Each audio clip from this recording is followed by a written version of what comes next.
निशानदही करने वाले को रिकवरी की रकम का 30% बतौर इनाम दिया जाएगा। केपी असेंबली में निजी सूदी कर्जों पर मुमानियत का कानून भी मंजूर हो गया है और कानून की खिलाफ वर्जी करने वाले को 5 लाख रुपए जुर्माना होगा, जबकि 3 साल कैद की सजा भी होगी। इसी हवाले से मजीद जानेंगे खालिद रहमान से। खालिद, बताएगा इस बिल के हवाले से मंजूर हो गया है?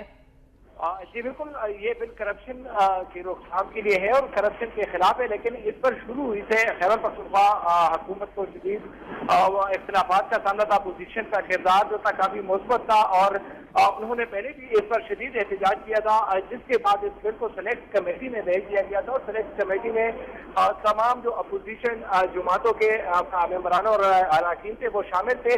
तहम उससे बात कराने के बाद अब आज दोबारा से ये बिल असेंबली में पेश कर दिया गया और आज एक मरतबा फिर से अपोजिशन ने यहाँ पर शदीद एहतजाज किया है और अपोजिशन के अरकान का ये कहना था कि इस बिल से जो दुश्मनियां हैं वो मजीद बढ़ेगी और क्योंकि ये जासूसी से रिलेटेड जो बिल है और इस तरह लगता है कि हुकूमत जो है वो खुद जासूस पैदा करना चाहती है। ताहम इसके बाद वज़ीर आला खैबर पख्तूनख्वा का कहना था कि हमारा मंशूर है कि करप्शन का रास्ता हमने रोकना है और ये जो है ये करप्शन के खिलाफ आखिरी ताला है और हम नहीं चाहते कि सूबे में मजीद करप्शन हो, क्योंकि करप्शन की वजह से इस सूबे में गुर्बत है।